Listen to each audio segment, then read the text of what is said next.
boa noite. Vamos dar início aos nossos trabalhos aí do nosso curso básico de comandos elétricos.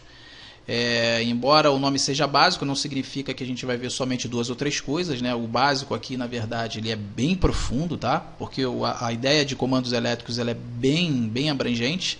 E a gente vai ver que existe, a parte de comandos elétricos ela é tão abrangente que existem cursos, né, específicos somente para a área de comandos elétricos, tá? Então, o nosso objetivo aqui é a gente dar uma introdução para vocês, uma introdução profunda sobre a parte de comandos elétricos e vocês possam compreender os diagramas, né? Possam compreender o funcionamento, daí a ligação dos motores, conhecer aí toda a simbologia, né? E possam, né, identificar e posteriormente possam fazer as ligações das máquinas aí no nosso laboratório, tá?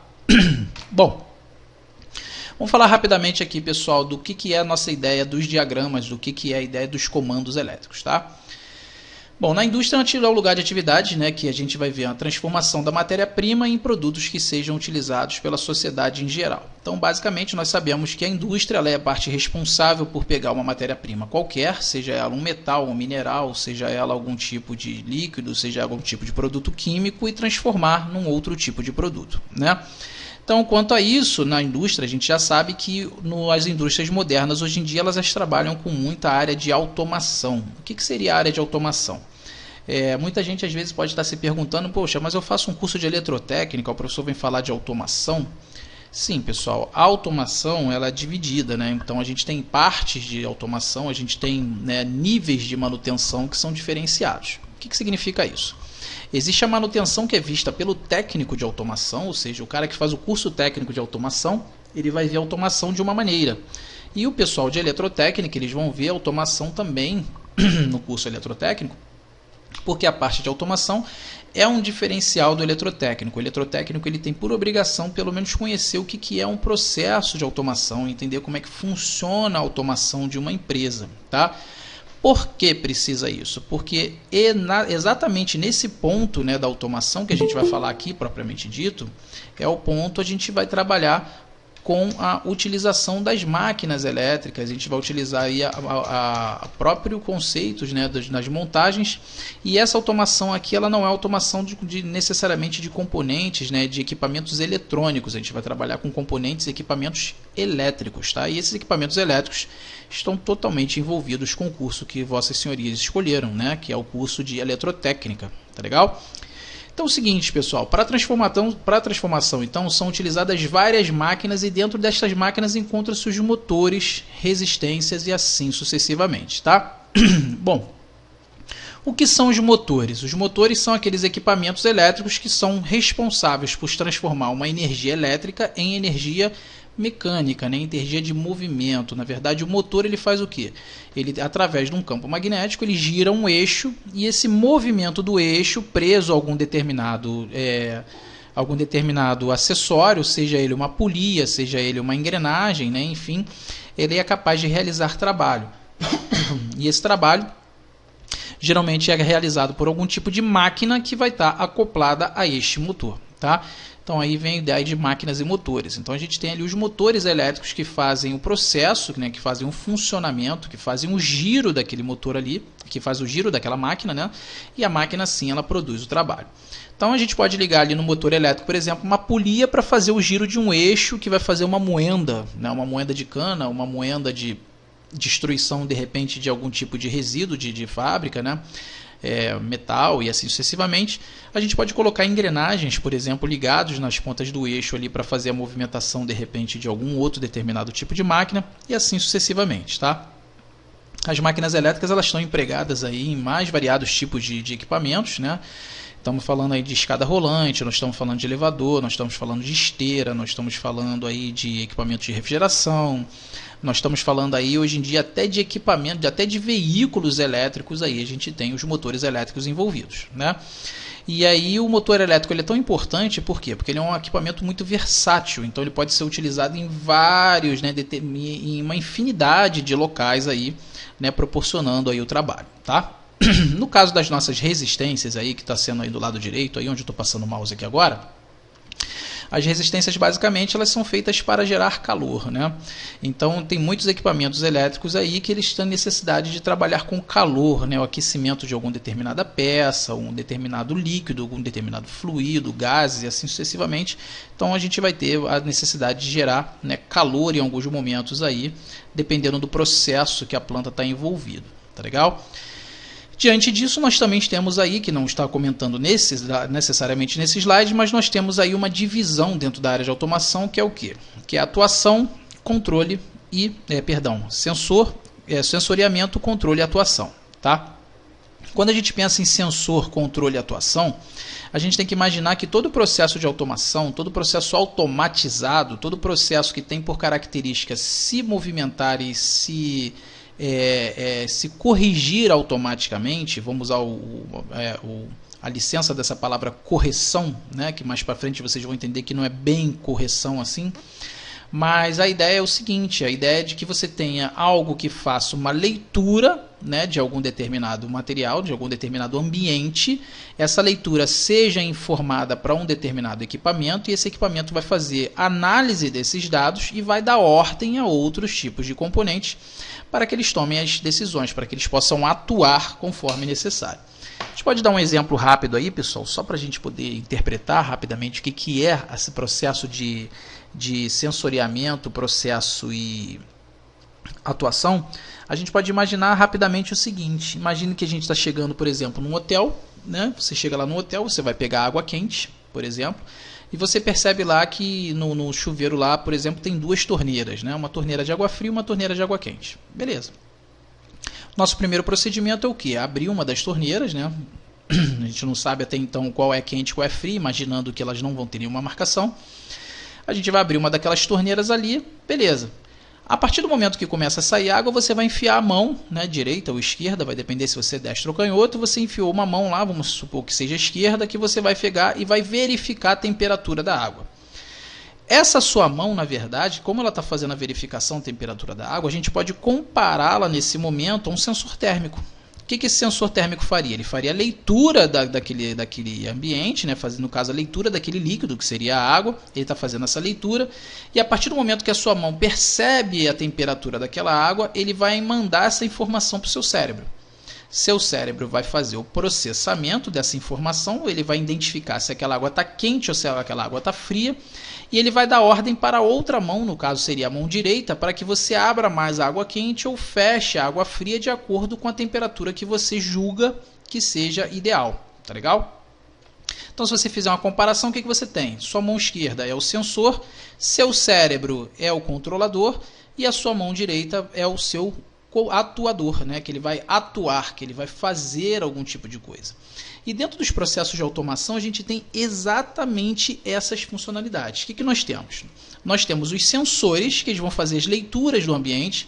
Então, dentro dos sensores, nós temos os sensores de temperatura, sensor de umidade, sensor de pressão, sensor de velocidade e assim sucessivamente. Nós temos vários sensores de luminosidade, né? Nós temos aí diversos sensores aí que eles fazem o quê? Eles fazem a leitura de alguma grandeza física, né? De uma dessas que a gente já comentou. E o que ela vai fazer? Ela é um transdutor. Tá? O que é o transdutor? Ele converte essa energia, ele converte essa grandeza física que ele identificou em um sinal elétrico. Tá? Então a função do sensor é exatamente essa, ela pegar uma grandeza física, pegar alguma coisa da natureza, né, um desses processos, e converter num sinal elétrico. Então um exemplo, a gente pode pensar aqui, por exemplo, um sensor de temperatura, qual é a função dele? A gente vai colocar ele lá no líquido, vai colocar ele lá no ambiente, enfim, no lugar onde você deseja verificar a temperatura. E através da temperatura que entrar em contato com esse sensor, ele vai girar um sinal elétrico. Esse sinal elétrico vai vir pelo cabo e vai chegar no seu processador. Tá? Esse processamento ele vai definir se aquela água está dentro dos padrões que foram estabelecidos, se ela está muito quente ou está muito fria. E aí esse processador vai dar ordem para que uma válvula abra água quente ou uma válvula abra água fria, ou feche a quente, feche a fria, enfim. A função dele é tentar controlar a temperatura da água, sempre fazendo o quê? Ele recebe a informação do sensor, processa e dá ordem para os outros atuadores ali, que seriam as válvulas. Essas válvulas aí, elas estão responsáveis por abrir e fechar, por exemplo, a água quente, se isso aí fosse um processo automatizado.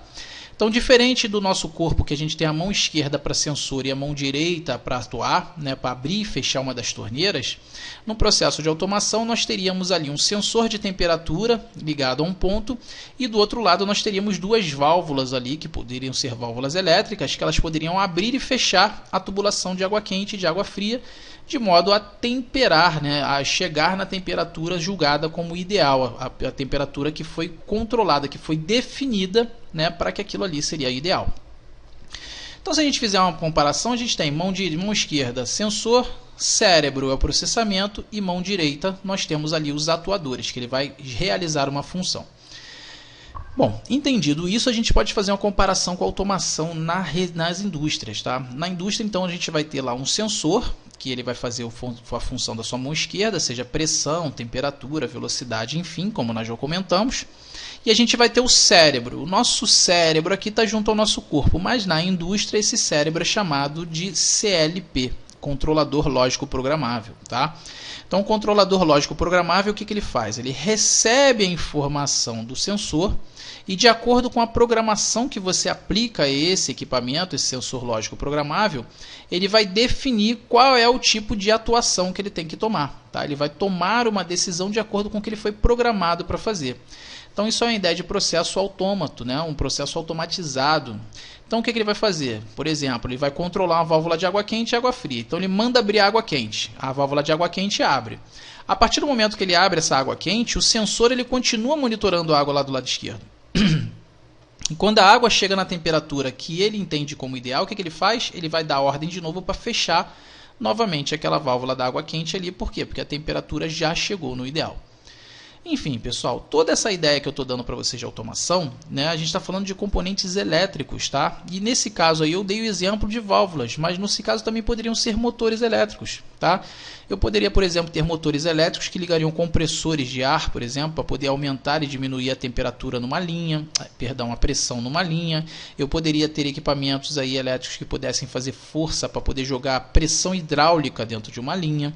Eu poderia ter motores elétricos, por exemplo, para poder fazer o ligamento e desligamento de esteiras, elevadores, talhas, enfim. A gente tem vários processos elétricos acontecendo dentro das indústrias aí, tá? E normalmente eles são feitos de forma automatizada, e quem dá manutenção nesses equipamentos elétricos são os senhores, tá? Vocês que quando chegarem na indústria, vocês também vão se deparar com alguns desses equipamentos elétricos. E aí a função é que vocês possam pegar o diagrama. Pô, Celso, eu nunca mexi nisso aqui. Problema nenhum. Tem o diagrama? Tem. Vamos botar em cima da mesa aqui e vamos ler o diagrama. Vamos lá, válvula de abertura, válvula de fechamento. Aqui a gente tem contator, a gente tem motor elétrico, ali vai ter as identificações. E exatamente essa função que a gente tem aqui de acionamentos de comandos elétricos é que vocês possam interpretar, né, esses diagramas elétricos e possam dar continuidade. Enfim, pessoal, se vocês entendem de eletricidade e sabem fazer a leitura de diagramas, vocês não vão sentir nenhum tipo de dificuldade na hora de fazer a instalação elétrica de um local desse, tá? Mas só seguir o que está escrito no manual, né? Lembrando que esse manual ele não vai vir necessariamente escrito, ele vai vir desenhado, né? Ele vai vir representado através de diagramas elétricos, e esses diagramas elétricos a gente vai começar a comentar sobre eles agora, tá legal? Bom, seguindo aqui nosso raciocínio, pessoal, deixa eu só liberar aqui o colega. Bom, seguindo o nosso raciocínio aqui, pessoal, o que nós temos? Tais motores e resistências são controladas por determinadas lógicas que proporcionam às máquinas a funcionarem com precisão e segurança. Tá? Então, essas lógicas são idealizadas através dos comandos elétricos, os quais disponibilizam técnicas e métodos a serem empregados para controlar o acionamento de máquinas e equipamentos. Os circuitos de comandos elétricos são compostos de dois subcircuitos, tá legal? Que são o diagrama de força e o diagrama de comando, tá? Que a gente vai comentar aqui já já. Voltando aqui rapidamente um slide, só para fazer uma observação, a gente está falando aqui do termo lógica, tá? Então observa o que ele está dizendo aqui na nossa explicação aqui. Tais motores e resistências são controlados por determinadas lógicas, tá? Que proporcionam às máquinas a funcionarem com precisão e segurança. Essas lógicas são idealizadas através de comandos elétricos. Pessoal, quando a gente fala em lógica, o que é a primeira coisa que vem na mente de vocês? Lógica, vocês devem estar imaginando logo nos circuitos digitais que vocês estão vendo aí, né, da outra disciplina.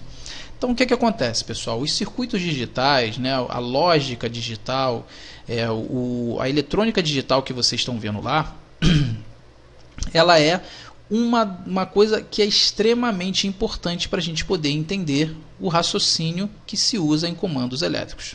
Por quê?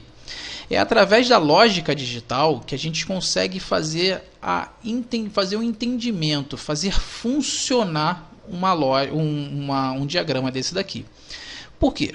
Vocês estão vendo lá em eletrônica digital que tudo lá é composto lá basicamente de zeros e uns, não é isso? O que são esses zeros e uns? Na verdade, pessoal, o 0 e 1 não existe, tá? O 0 e 1, na verdade, é um subterfúgio que nós usamos, tá? Para poder comparar dois tipos de sinais distintos, tá? Ligado e desligado, aceso e apagado, dentro e fora, aprovado e reprovado, sim e não pode, e assim sucessivamente.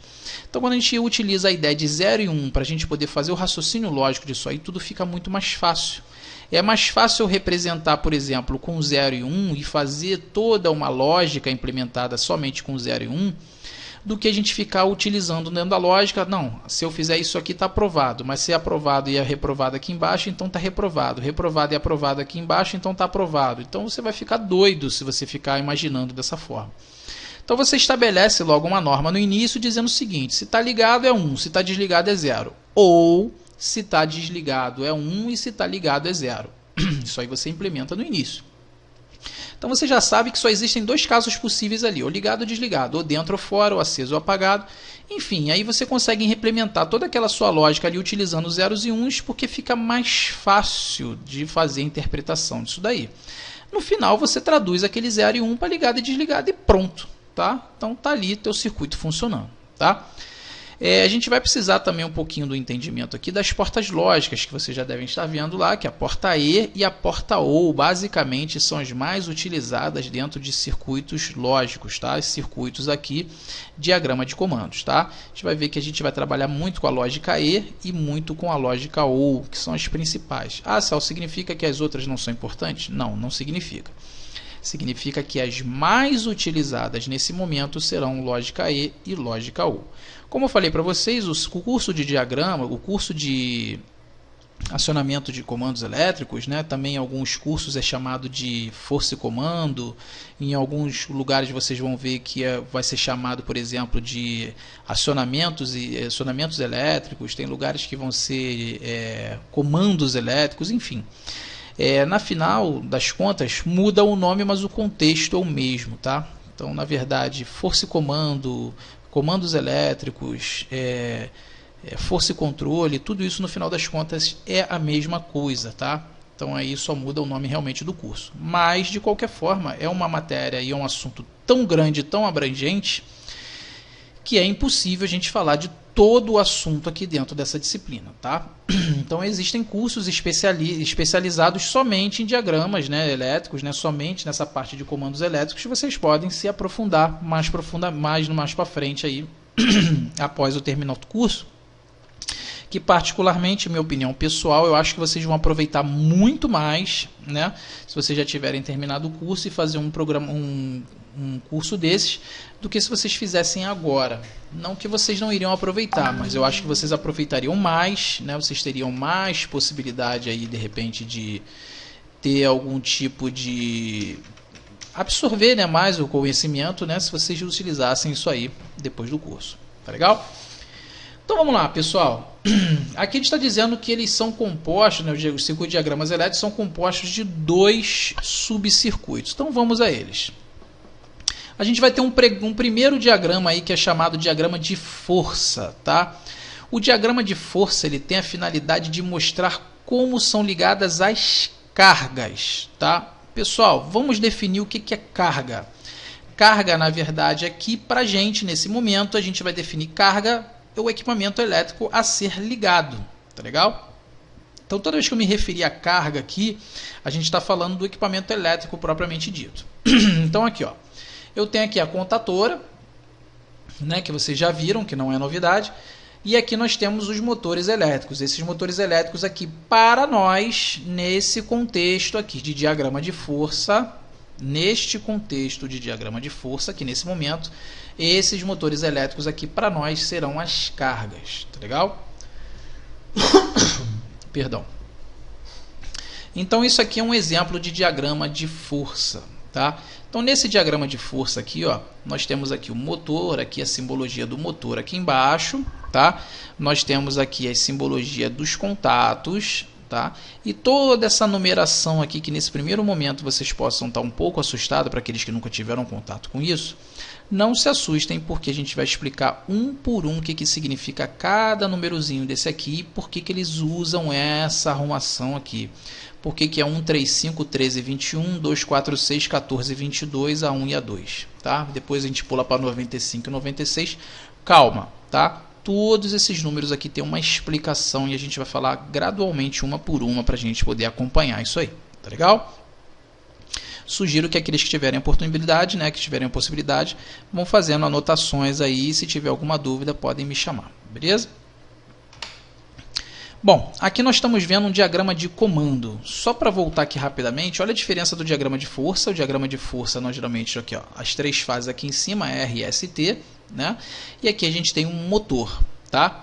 No diagrama de comando, não temos isso, tá? No diagrama de comando, como o próprio nome já diz, ele é responsável somente por fazer o controle, tá? Então, o que nós temos?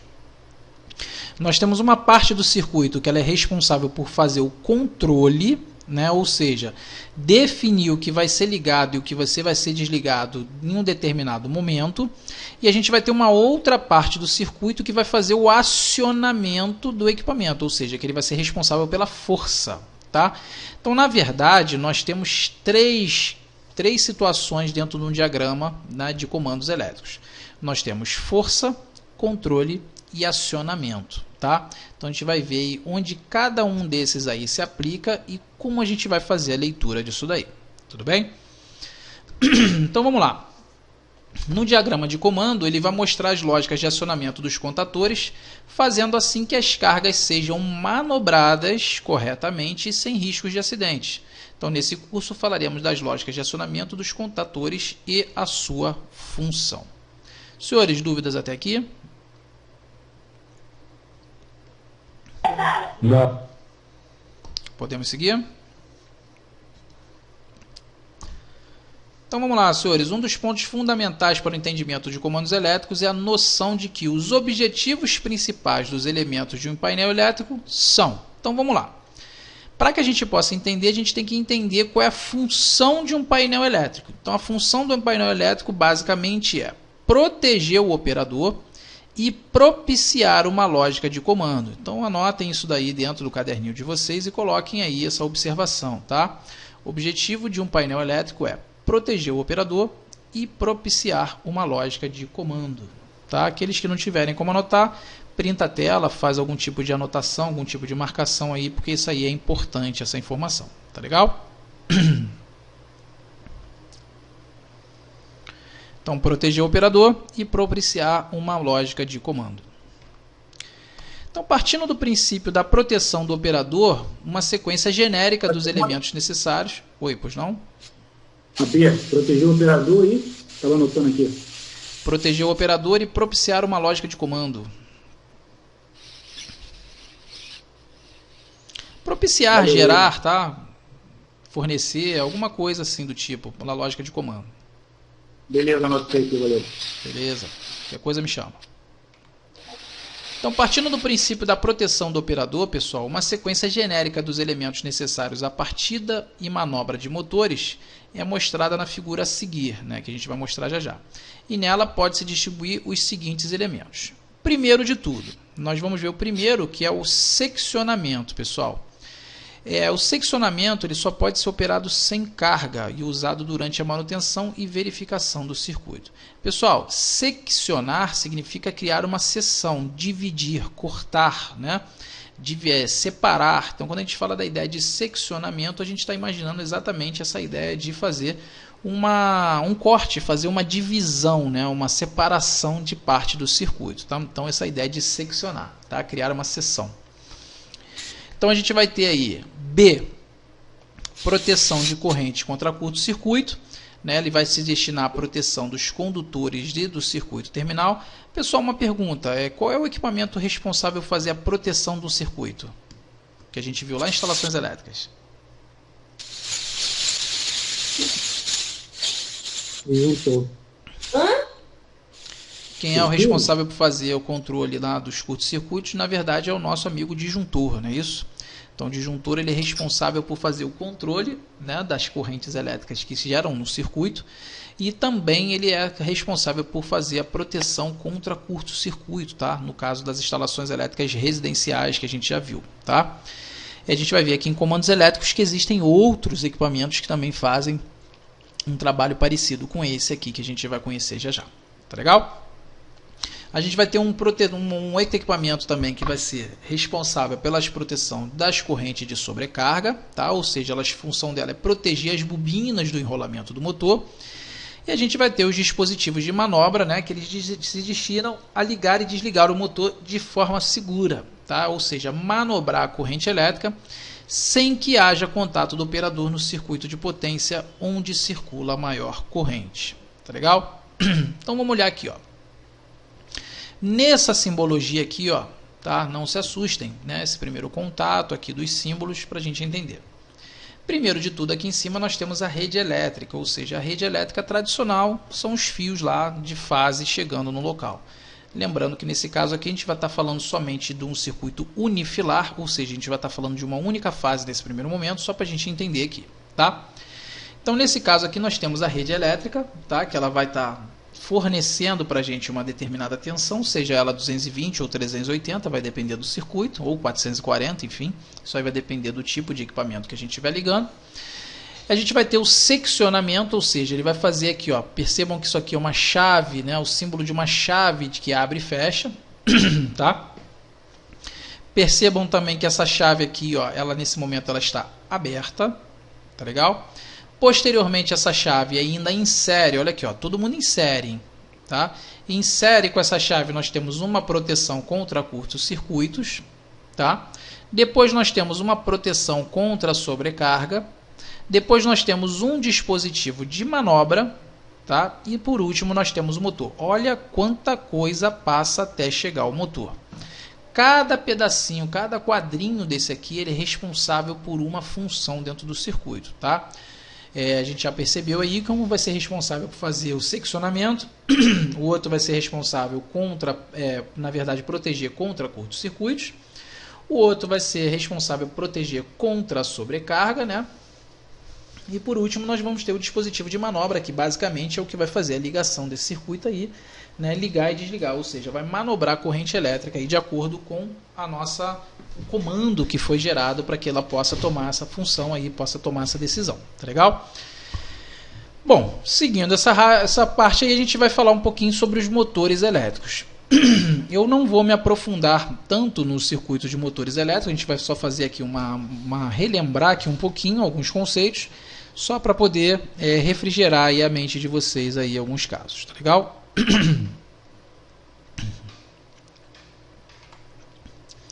Então vamos lá, pessoal, falando de motores elétricos de indução, né, ou seja, de motores elétricos que trabalham com campo indutivo, ou seja, que trabalham com correntes, né, que trabalham ali com campos magnéticos ali, a gente pode falar basicamente que eles são os mais utilizados em função da simplicidade, tá? Então são equipamentos basicamente simples, robustos e de baixo custo, né, se comparados aí, né, a outros tipos de energia.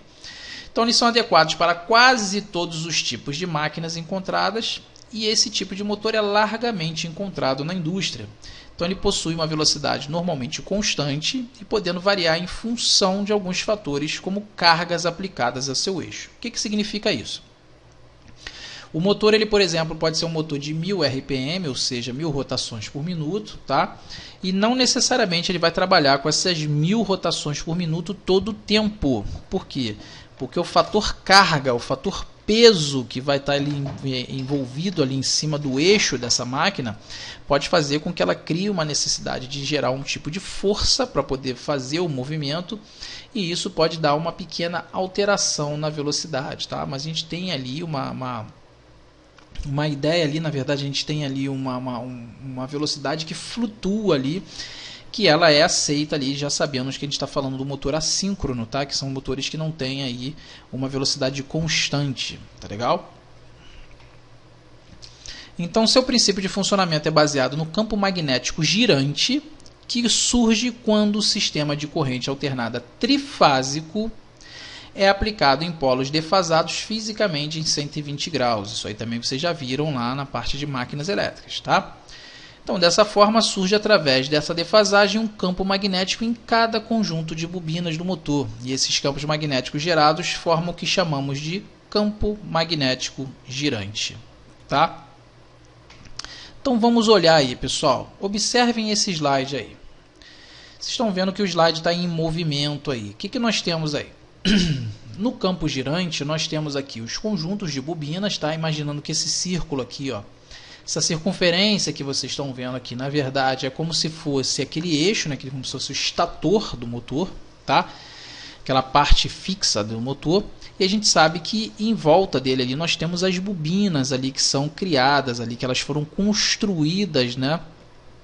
Estudadas e colocadas ali de maneira ali estratégica para quê? Para que quando haja movimentação do eixo interno ali, a gente possa criar uma variação dos campos magnéticos ali e gerar um movimento daquele eixo, tá?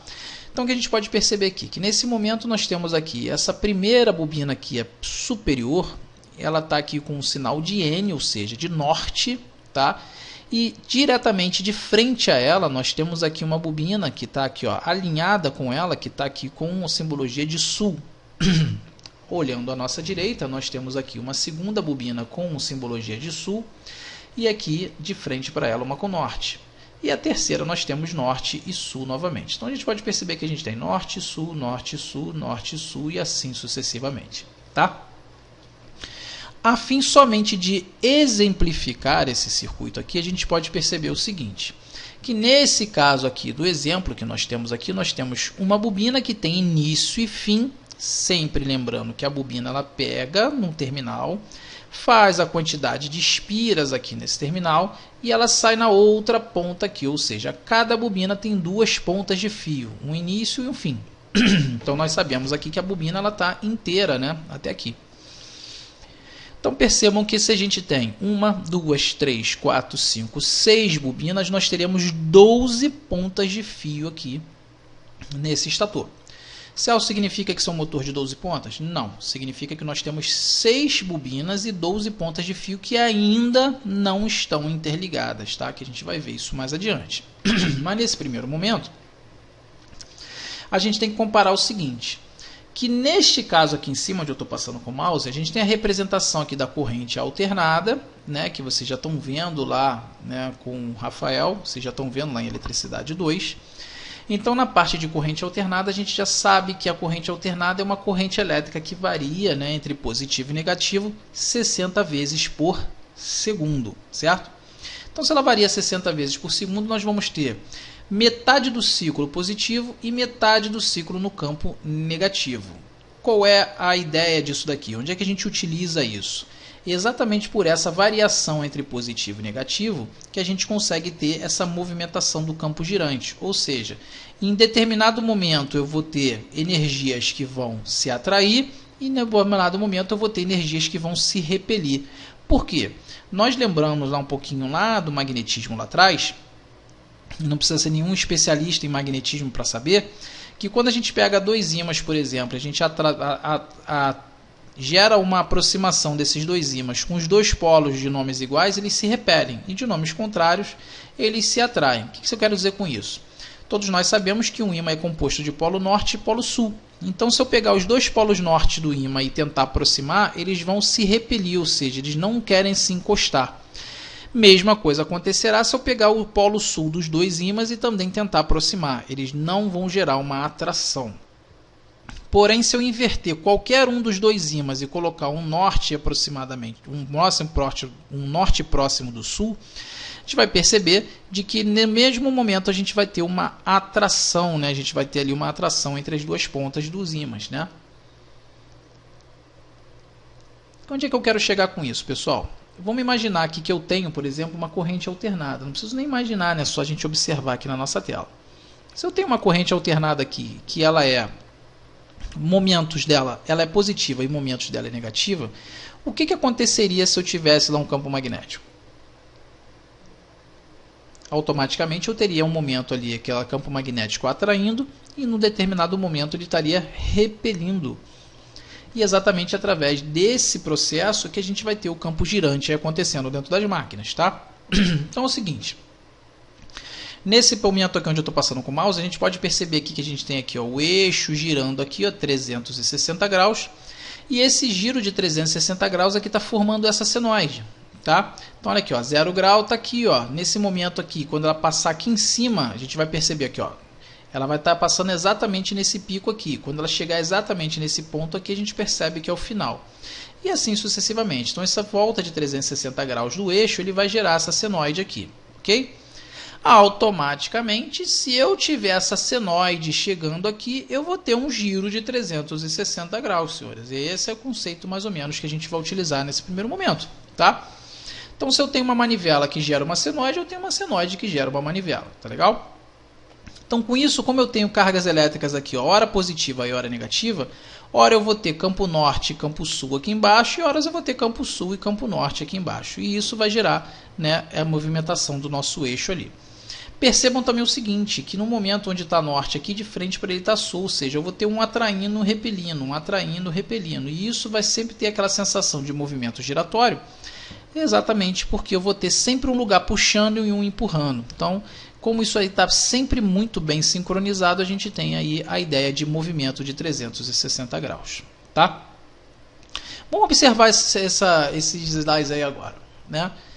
Percebam esse slide aqui, o primeiro da esquerda, aqui, o primeiro do canto superior esquerdo. O que nós temos aqui? Ó, o ímã norte-sul, tá? Que ele está girando aqui no eixo. E percebam aqui que eu tenho 3 bobinas aqui. Ó. Tem uma bobina marrom, uma bobina verde e uma bobina vermelha. Tá legal?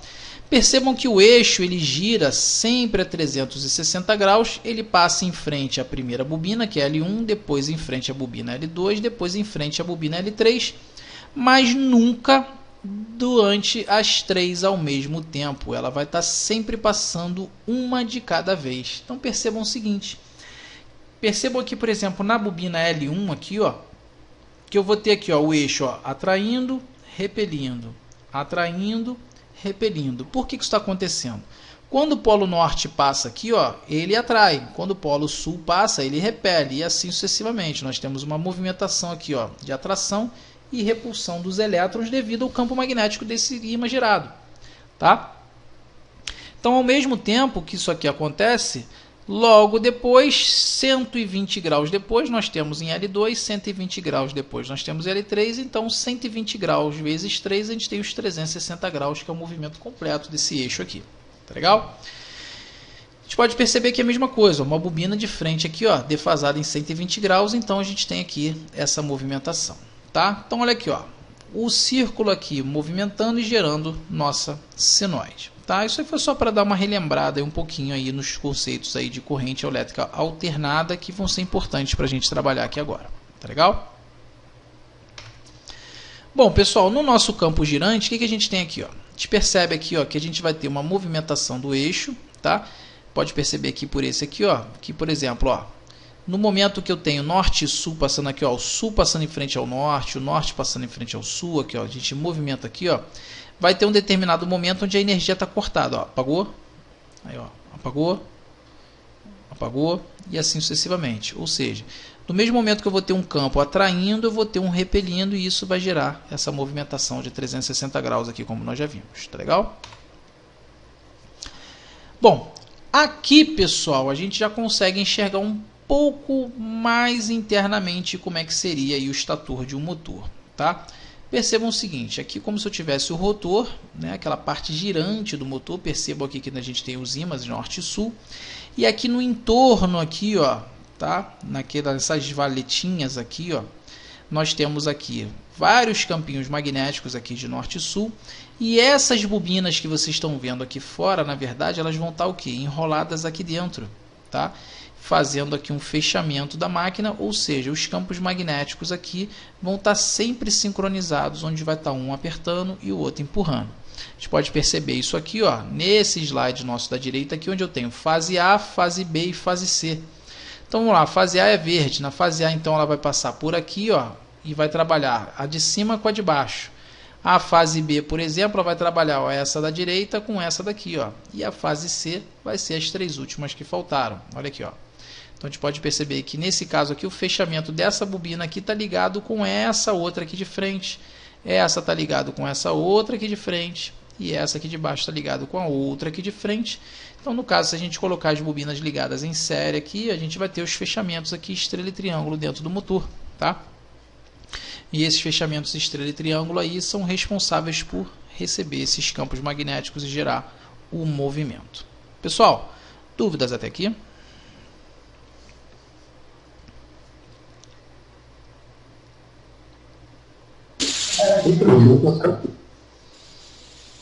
Tranquilo?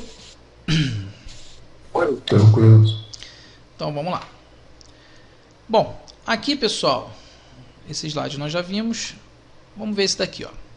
Aqui a gente consegue ver aqui no caso do motor indução, aqui ó, o momento onde os campos magnéticos vão agindo, olha aqui ó. Então a gente vai ter aqui ó, o A, olha aqui ó, percebam aqui ó, que a fase A, ela tá ligada aqui ó, vem um fio, esse fio passa pela bobina, ó, e ele é ligado no outro campinho A lá, ó. Depois nós vemos o B, que ela passa, cria a bobina e ela é ligada na outra B aqui e sobra um fio. Depois esse C, ele vem aqui nessa bobina aqui, depois ele vai lá na outra bobina e fecha C, tá? Então a gente percebe que os campos magnéticos eles vão acontecendo sempre quando um no sentido e dois no sentido oposto. O somatório dessas forças é sempre nulo, sempre igual a zero, tá? E exatamente esse somatório igual a zero que a gente vai tirar o nosso quarto fiozinho lá que a gente conhece como fio neutro, tá? Vocês já devem ter visto isso lá em transformadores trifásicos, tá? E no fechamento de motores também. Então é o seguinte, a fase A aqui, ó, ela vai ter um sinal, a fase B vai ter um segundo sinal e a fase C vai ter um terceiro sinal. Percebam que existe uma defasagem entre elas aqui de 120 graus, tá? Isso é a característica do motor trifásico. Então lembrando que o motor trifásico ele não terá o fio de neutro, ele terá somente o fio das três fases, tá? E ele consegue se movimentar exatamente por causa dessa defasagem que acontece entre elas aí. Tá legal?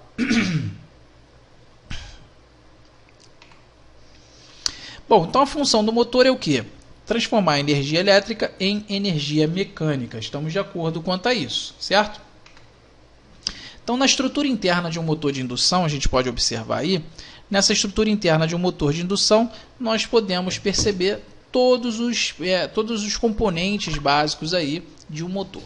Então, a gente pode começar aqui atrás pela ventoinha, que a função dela, na verdade, é somente refrigerar a máquina, ou seja, ela vai fazer aqui a aspiração desse calor para fora, ela vai trabalhar como exaustão de calor, né? Ela vai soprar, né? Vai puxar o ar quente de dentro da máquina e jogar para fora. Depois disso, nós temos a placa de identificação, que vocês já conhecem, né? A placa de identificação ela tem todas as características da máquina, né? Com tensão, corrente, velocidade e assim sucessivamente. Seguindo mais à direita, nós temos o olhar, que a função dele aqui, na verdade, é fazer o içamento do motor, nada mais do que isso, não tem outra função fora essa. Nós temos aqui as caixas de ligação. Nessas caixas de ligação aqui é justamente onde nós vamos fazer a conexão das fases aqui, fazer o fechamento do motor, e aí vai definir aí se o motor vai fechar em estrela, vai fechar em triângulo, enfim. É nesse momento aí na caixa de ligação que a gente vai fazer essa opção, tá? Quando o motor permitir, lógico. Isso vai estar identificado aqui para a gente na nossa placa de identificação, onde vai estar ali informação dizendo se esse motor ele suporta trabalhar em estrela, se ele suporta trabalhar em triângulo e qual é a tensão ideal aplicada para cada um desses tipos de fechamento, tá? Então essas informações a gente vai pegar aqui na nossa placa de identificação. Perdão, pessoal. Bom, seguindo aqui, pessoal, nós temos os enrolamentos e o estator, tá? Aqui, ó, basicamente aqui, ó, nós temos aquelas bobinas que eu mostrei para vocês aqui, elas estão um corte aqui, são mais fáceis de ser visualizadas, tá? Então esses enrolamentos aqui do estator são aqueles enrolamentos que eu mostrei para vocês lá atrás, que são esses daqui, ó. tá? Seriam esses enrolamentos aqui, ó, que eu estou mostrando para vocês agora, que estão amarrados ali, ligados aqui, ó. Estão vendo essas ranhuras aqui? Essas ranhuras aqui são exatamente aquelas ranhuras que eu mostrei para vocês lá no motor, que são essas ranhurazinhas aqui, ó. Tá? E esse eixo aqui, e esse eixo aqui, no caso seria o rotor, né? Seria o campo magnético fazendo o movimento aqui. Então aqui nesses enrolamentos nós temos o estator. Seguindo aqui nós temos o eixo principal aqui, né, que é o único eixo na verdade que tem aqui, e na ponta do eixo nós temos a chaveta. A função da chaveta é bem simples, na verdade é só para não deixar que a polia ou a engrenagem, enfim, que estiver ligado na ponta desse motor, gire em falso, né? Na verdade a função dela é gerar um encaixe. Tem alguns motores aí que você tem uma ponta aqui em formato de, tem um formato de engrenagem também, então isso aí vai depender de máquina para máquina, tá? E aqui nós vamos ter o rolamento. A função do rolamento, na verdade, é facilitar, né, que esse eixo aqui gire, né, tendo o menor atrito possível. Aqui o nosso rotor, a carcaça propriamente dito, e aqui o rolamento traseiro. Bom, basicamente essas aí são as peças dos motores elétricos aí tradicionais, tá? Existem uma outra modificação de um motor para outro, mas basicamente isso aí é uma coisa que tem em todos os motores elétricos, tá legal? Basicamente todos iguais. Claro que vai ter uma modificação ou outra. A gente está vendo um motor de rotor, mas existe o de gaiola de esquilo, tá? Mas aí são especificidades de cada máquina. Mas a ideia de um motor é basicamente a mesma para todas, tá? Bom, aqui no nosso estator, pessoal, é exatamente aquela parte ali, ó, do núcleo do estator. Então, voltando aqui, ó, é essa parte aqui, ó, em volta, que é a parte física, que é a parte estática, né? Aquela que não gira, não se movimenta.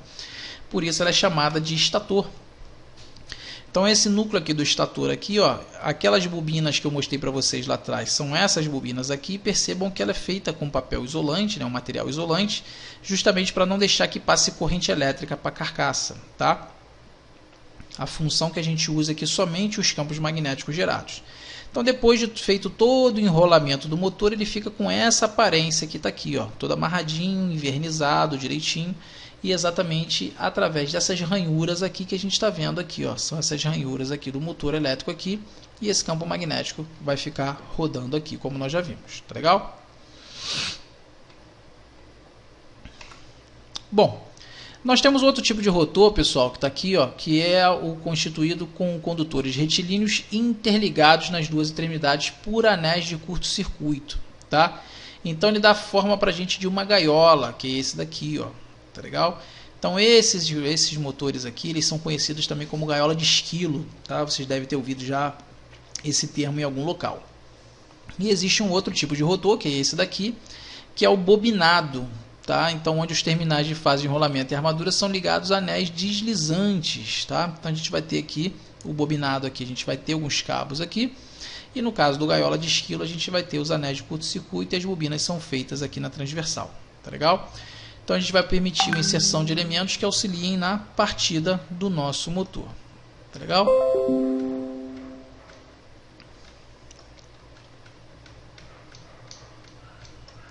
Então é o seguinte, pessoal, seguindo o nosso raciocínio aqui, nós temos aqui, ó, abaixo, os motores, né, e de acordo com a sua quantidade de pontas, tá? Nesse caso aqui nós temos aqui um motor de 6 pontas.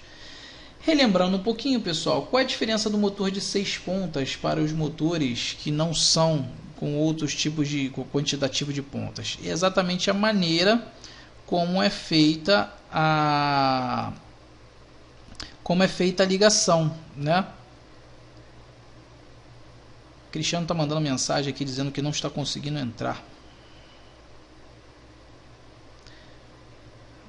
Pessoal, manda mensagem por favor para o Cristiano, pede para ele tentar entrar aí de novamente, que eu aceito ele aqui, por favor. Então, pessoal, os motores de 6 pontas aqui, eles são fabricados para operar com duas tensões, tá? Então, usualmente 230, 220, 380 ou 380 e 660, tá? Basicamente são essas duas funções que a gente tem aí, tá legal? Então, nesse caso aí, pessoal, o que nós vamos ter aí? Nós vamos ter o fechamento aí da máquina, tá? E ele vai ser trabalhado aí de acordo com a necessidade, tá legal? Então isso aí a gente vai ter que identificar como é feito aqui o fechamento. Deixa eu dar uma paradinha só aqui para ver se a gente aceita aqui o colega para ele entrar.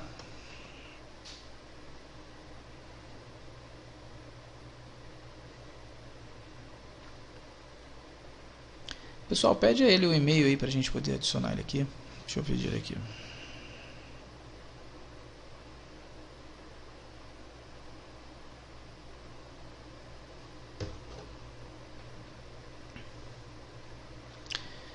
Então, basicamente, pessoal, o que é que nós temos aqui nos motores de 6 pontas? É o tipo de fechamento que a gente está utilizando, tá? Então, a gente pode trabalhar basicamente 220, 380 ou 370 e 660, tá? Então, na tensão mais baixa, eles vão ser utilizados em triângulo e na mais alta em estrela, tá legal? Bom, basicamente isso aí é o fechamento do motor em triângulo, tá? Vamos analisar aqui como é que seria essa ideia. Nós temos aqui uma tensão de linha, né? Uma tensão de 220 volts, tá? Relembrando que tensão de linha e tensão de fase são duas tensões diferentes, tá? Tensão de fase é a tensão entre fase e neutro, tá? E tensão de linha é a tensão entre as fases, tá legal? Então, no caso, esse 220 aqui é a tensão entre as fases R e a fase S, tá? Então, a tensão da linha que é de 220 volts. Então, eu vou ter aqui uma fase R e uma fase S, 220 volts, e o fechamento em triângulo aqui no motor, tá? Então, na rede 220/127, ou seja, 220 em tensão de linha, 127 em tensão de fase, tá? A gente vai fazer a ligação aí em triângulo, tá legal? Deixa eu só adicionar o colega aqui que ele está perdido aqui.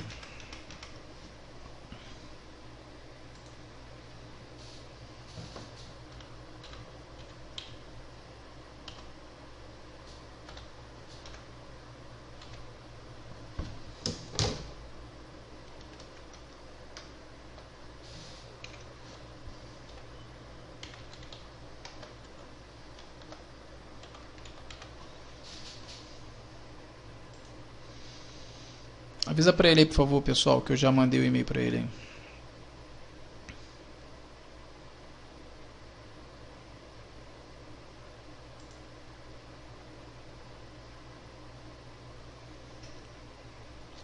Então, pessoal, voltando aqui ao nosso raciocínio. Então, nós temos aqui o fechamento em triângulo. Então, a gente vai ter aqui a tensão de linha, que é 220 volts. E aqui nós vamos ter o fechamento do triângulo, tá? Então é o seguinte, aqui é a simbologia, tá? Por que eu estou mostrando isso? Já para a gente começar a se acostumar e tentar relembrar essas simbologias aqui que a gente vai utilizar muito aqui na parte de acionamentos de comandos, tá?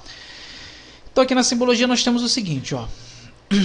Ele está mostrando para a gente aqui que eu tenho a fase R e a ST, ou seja, são as três fases iniciais, né? As três fases principais que a gente já conhece, que é a fase 1, 2 e 3, RST ou ABC, enfim. A gente vai ter essas três fases com 220 volts entre elas. Cada representação disso aqui é uma bobina e a gente está fazendo o fechamento do motor da seguinte forma.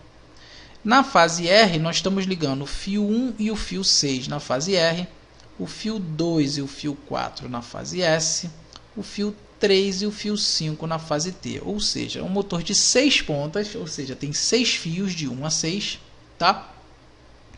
E esses fios aqui eles vão ser ligados dessa forma. Então vamos lá.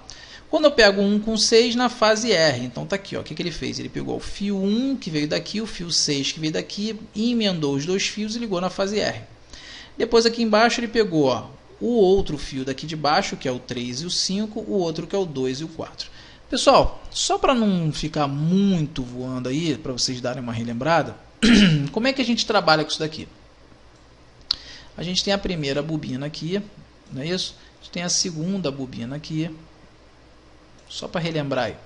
E a gente vai ter a terceira bobina aqui, tá? Então essa bobina aqui vai ser, ó, o fio 1, depois essa aqui vai ser o fio 2 e essa aqui vai ser o fio 3, certo? Seguindo aqui a gente vai ter o fio 4, que é aqui embaixo, depois a gente vai ter o fio 5, que é esse aqui, e aqui por último vai ser o fio 6, tá legal? Então é o seguinte, o início da bobina é o fio 1 e o final da mesma bobina é o fio 4. O início da segunda bobina é o 2 e o final dela é o fio 5. O início da terceira bobina é o fio 3 e o final dela é o fio número 6. Tá legal? Quando a gente faz um fechamento em triângulo, pessoal, a gente vai pensar o seguinte, que no fechamento em triângulo, a gente sempre trabalha de acordo com o fechamento que está aqui embaixo. Então ele diz para mim o seguinte, ó, que 1 e o 6 eles estão interligados na fase R. Então o que ele vai fazer? Ele vai pegar o fio 6 aqui, ó, vai puxar e vai ligar junto com o fio 1 que está aqui, ó, ligou no fio 1 aqui, e ele vai estar ligando isso aqui na fase R. Tá legal? Então tá aqui, ó, fase R. Depois ele está dizendo para mim aqui que o fio 2 é ligado junto com o fio 4 na fase S. Então tá aqui, ó, fio 4 ligado aqui no fio 2, e aqui essa ponta aqui a gente vai ligar ela na fase S. Tá legal? Depois a gente vai pegar o fio 5 aqui e ligar junto com o fio 3 aqui, ó, tá, ó, 5 e 3 ligado na fase T. Então isso aqui é uma representação do fechamento em triângulo, tá? Então vou fazer uma emendazinha aqui, uma emendazinha aqui. Então isso aqui é a representação de um fechamento em triângulo, tá? Então nesse caso aqui, o que eu estou mostrando para vocês? Que a gente está fazendo a ligação e essa ligação aqui ela está em triângulo. Então automaticamente o que nós temos aqui? Nesse caso aqui nós temos aqui o fechamento 1, 4, 2 e 5, 3 e 6.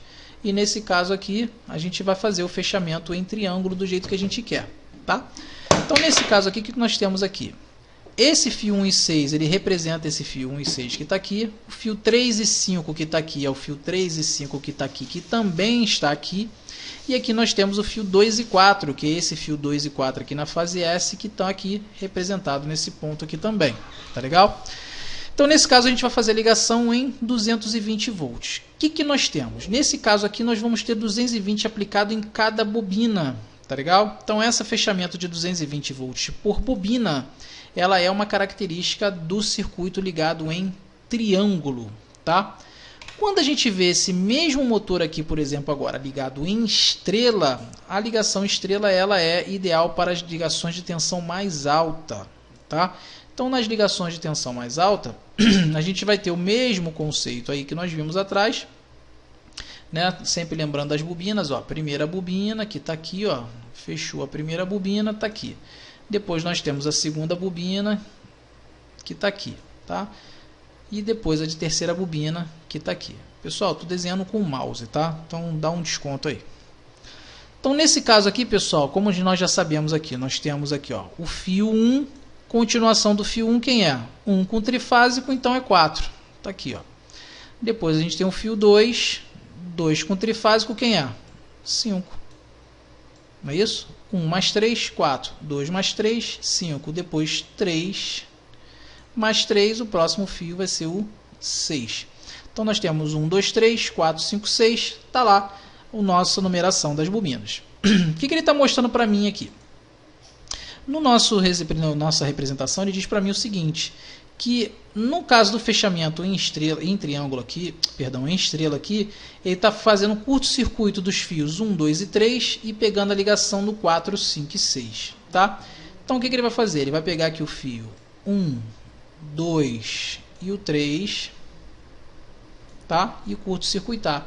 Ou seja, na base eles vão estar ligando totalmente juntos. Existem motores que são, na verdade, em vez de dar o curto-circuito em 1, 2 e 3, a gente dá o curto-circuito em 4, 5 e 6 e liga as fases em cima, tá? Então a gente tem que ir lá olhar na plaquinha lá, representação da máquina. Então ele diz aqui para mim o seguinte, que no fio 6 ele vai estar ligado ao R. Então tá aqui, ó, fio 6 ligado ao R. Então tá aqui, ó, R. O fio 4 ligado ao S. Então o fio 4 ligado ao S. E o fio 5 ligado ao T. Então tá aqui, ó. Eu fiz simplesmente a representação do que está embaixo. Mas quando a gente olha para cá, a gente percebe que isso aqui está ligado de uma forma diferente. Olha só. Eu tenho aqui o curto-circuito entre 4, 5 e 6, tá? E a ligação das fases na bobina 1, na bobina 2 e na bobina 3. Pode isso? Pode. Também é uma ligação em estrela, tá? Então a gente tem que verificar aí no caso da nossa placa qual é a recomendação do fabricante. Então nesse caso aqui ela ficaria primeira bobina aqui, segunda bobina aqui, é isso? E a terceira bobina aqui. Então, com isso, nós teríamos aqui, ó, 1, 2, 3, não é isso? Aqui eu teria 4, 5 e aqui é 6. Então, nesse caso, o que nós vamos fazer aqui? Ó? Os fios 1, 2 e 3 eles vão receber as fases e, no caso, 4, 5 e 6 vão receber aqui a ligação de curto-circuito. Tá? Então, vai curto-circuitar 4, 5 e 6. E aqui, no caso, ó, o 1 recebeu a fase R. O 2 recebeu, aqui ó, o fio 2 recebeu a fase T. E o fio 3 recebeu a fase S. Celso, pode isso? Pode. O que acontece, pessoal? Na grande realidade, quando a gente inverte essas fases aí, a função disso é simplesmente fazer com que o motor gire no sentido oposto, tá? Então, se eu fizer a ligação RST, por exemplo, nós vamos ter o motor girando no sentido horário. Se eu tiver, por exemplo, TRS ou qualquer outra variação entre qualquer duas fases, qualquer uma delas que você fizer alteração, o motor ele vai girar no sentido oposto, tá legal? Qual é a função disso, pessoal? O motor elétrico trifásico ele não tem lado correto para girar. Tá? Então ele pode girar tanto no sentido horário quanto no sentido horário. O motor. Então vamos deixar isso claro.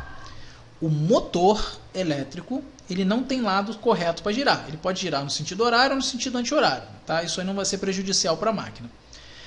Porém, agora tem que ter atenção se a máquina acoplada a este motor tem sentido de giro. E normalmente tem.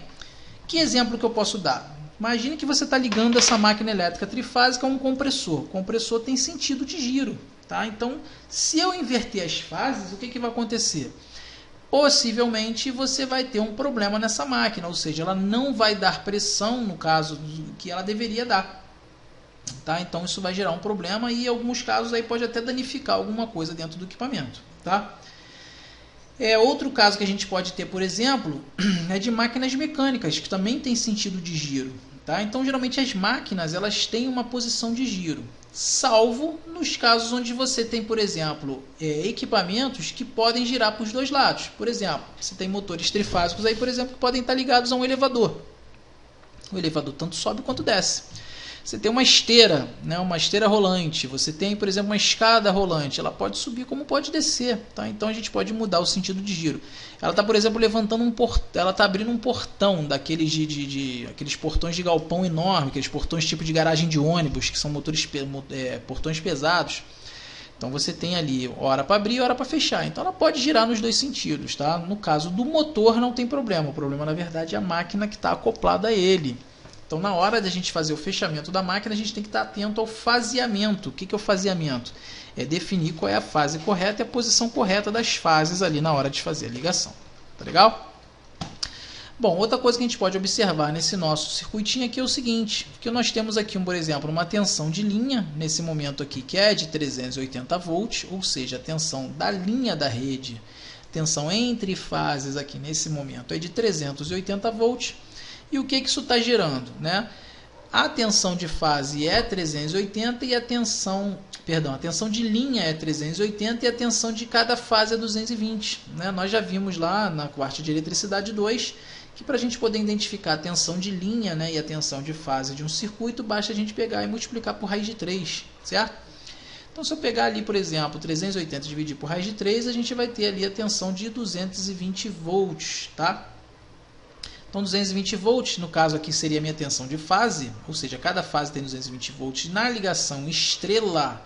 O que nós temos? Quando a gente aplica uma tensão na linha aqui, ó, a tensão que é gerada em cada bobina é a mesma da tensão da fase. Por quê?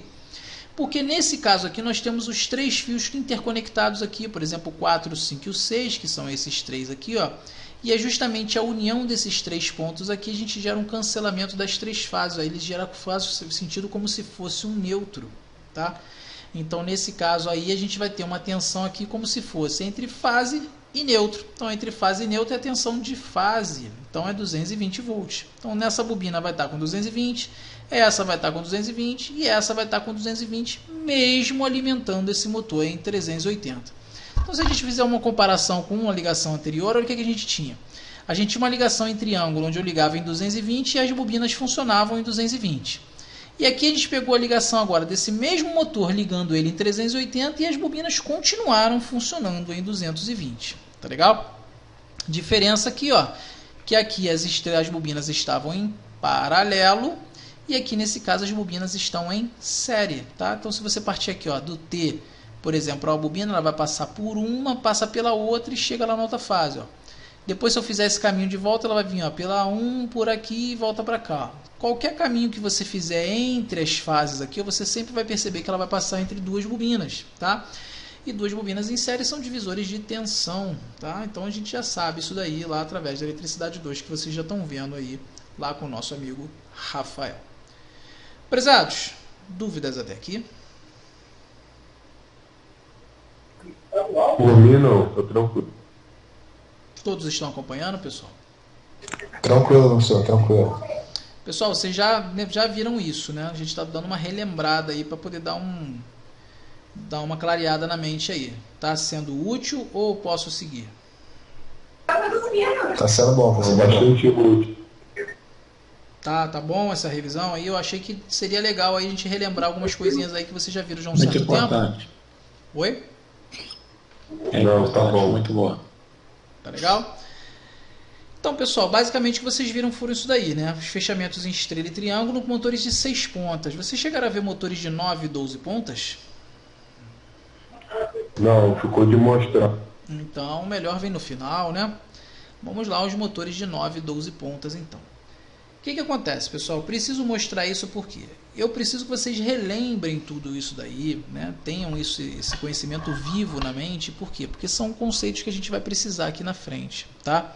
Então, na hora que a gente estiver montando o motor, vocês vão ver lá, por exemplo, botar uma contactora toda em curto lá. Aí tu vai falar assim, caraca, Celso, por que tu ligou os 3 fios aqui? Isso não vai dar curto? Não, não vai dar curto. Por quê?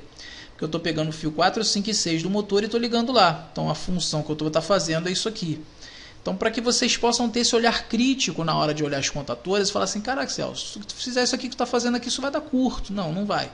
Isso aqui não vai ser assim porque, ó, lembra lá do motor, do fechamento em estrela? Do fechamento de estrela, o 4, 5 e 6 é em curto mesmo. A gente junta os 3. Então, lá no fechamento em estrela, lá na contatora, a gente vai ver que tem uma contatora só para fazer esse curto-circuito aqui. Então, a gente bota uma contatora toda ela interligada, toda ela curto-circuitada dentro dela, justamente para quando chegar o fio 4, 5, 6, eles fecharem ali e fazer essa ligação aqui, tá? Então, essa é uma maneira da gente resolver nas partidas estrela-triângulo, tá legal? Que a gente vai ver mais adiante. Então, seguindo aqui, vamos falar aqui do motor de 9 pontas, pessoal. O que seria um motor de 9 pontas? O motor de 9 pontas é autoexplicativo, né? Um motor que tem 9 fios, tá?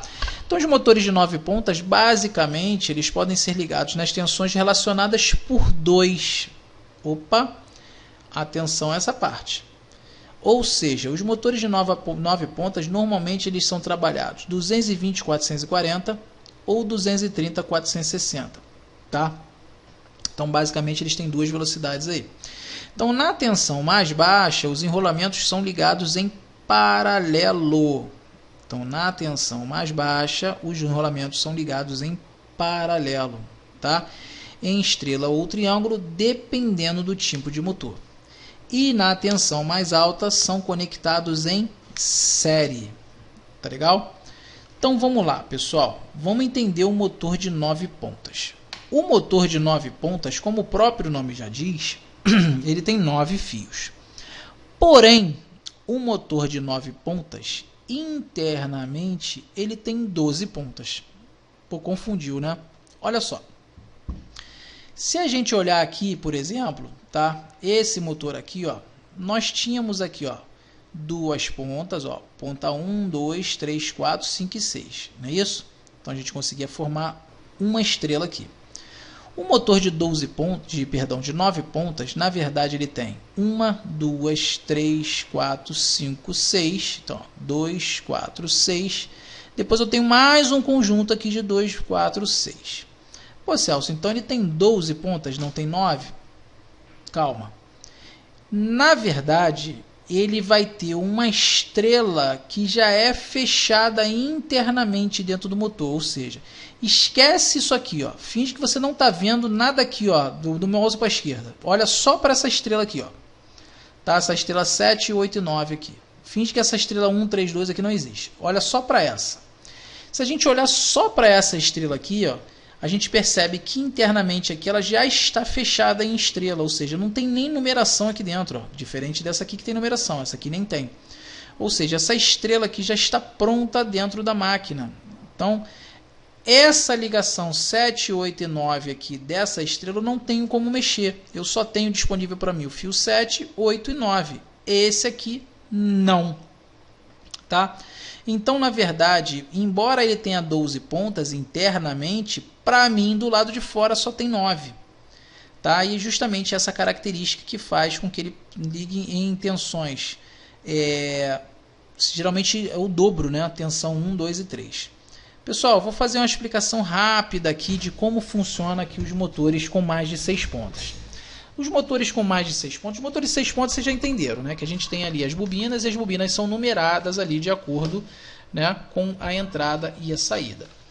Quando a gente tem dois conjuntos de bobinas, ou seja, a gente tem 6 bobinas numa máquina, essas 6 bobinas na máquina vão gerar automaticamente dois fios por bobina, a gente vai ter um motor de 12 pontas. Mas calma, olha só. Vamos ver o primeiro conjunto de bobina que está aqui, ó. Então, o primeiro conjunto de bobina está aqui, ó. Então, a primeira bobina está aqui, ó. Pum, primeira. Depois a gente vai ter aqui a segunda bobina, que está aqui. A gente vai ter a terceira bobina, que está aqui. Beleza. Esse é o primeiro conjunto. E do lado aqui, pessoal, nós vamos ter um segundo conjunto de bobinas que está aqui, ó. Então, vai ter a primeira bobina aqui. Opa, ficou toda torta essa aqui.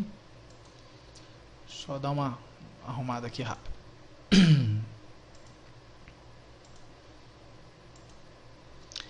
Então, nesse caso aqui, ó, a gente vai ter o primeiro conjunto de bobinas aqui, que já está aqui, essas 3. E do lado de cá a gente vai ter um segundo conjunto de bobinas. Tá? Então, a primeira, depois a gente vai ter a segunda aqui, e a gente vai ter a terceira aqui. Só dá um desconto que eu estou desenhando com o mouse. Então é o seguinte, o primeiro conjunto de bobinas a gente vai numerar como a gente já sabe. Então esse aqui vai ser o fio número 1, esse aqui vai ser o fio número 2, esse aqui vai ser o fio número 3, esse aqui vai ser o fio número 4, esse aqui vai ser o fio número 5, certo? E esse aqui o fio número 6. Beleza. Esse conjunto de bobinas nós já conhecemos aí desde o outro, tá? O segundo conjunto de bobinas, pessoal, vai receber a continuação. Então, é o seguinte, ó, 1, 2, 3, 4, 5, 6. Então, o próximo aqui dentro vai ser quem? O 7. Aqui seria o 8. E aqui seria o fio número 9. Consequentemente, aqui embaixo seria quem? O 10, o 11 e o 12. Só que o nosso motor não tem 12 pontas, nosso motor tem 9 pontas. Então, automaticamente aqui, ó, o que ele fez? Internamente, isso aqui já vem fechado em estrela, tá? Então, internamente, isso aqui já vem, ó, interconectado aqui, ó. Aqui e esse aqui, tá? Então, nós temos um fechamento aqui. Então, automaticamente, quando a gente tem esse fechamento aqui, ó, só me resta, na verdade, 9 pontas que podem ser utilizadas, tá? Porque essas 3 pontas aqui, elas estão já previamente ligadas de fábrica, tá? Então, a gente já tem um fechamento em estrela pronto aqui. Então, me sobra quem? 1, 2, 3, 4, 5, 6, que são as 6 pontas originais, 7, 8, 9, que são os 3 fios que fizeram, porque o segundo conjunto de bobinas já está fechado, que é justamente esse pedacinho aqui, ó. Então, o que não sobrou para mim? 7, 8 e 9, que são essas 3 pontas de fio que estão aqui. 1, 2 e 3, que são essas pontas de fio que estão aqui. Então, pessoal, esse tipo de ligação aqui, geralmente é conhecido como estrela em paralelo, tá? Ou dupla estrela, tá? Então, essa dupla estrela aqui, ou estrela em paralelo, tá? Ela tem esse conceito de paralelo exatamente com isso. Pensem, o conceito de paralelo é o quê? é quando a gente tem duas correntes, né, ligadas, né, a gente tem um circuito ligado, começo, começo, final com final. Não é isso? Né, na ideia de duplo, de paralelo que a gente já aprendeu. Aqui a gente vai fazer a mesma coisa. Pensa comigo, se isso aqui é uma estrela em paralelo, automaticamente, se essa primeira estrela já está pronta aqui, ó, a gente vai ter que fechar o quê? Fechar a segunda estrela. Então a gente vai fechar aqui a segunda estrela aqui, ó.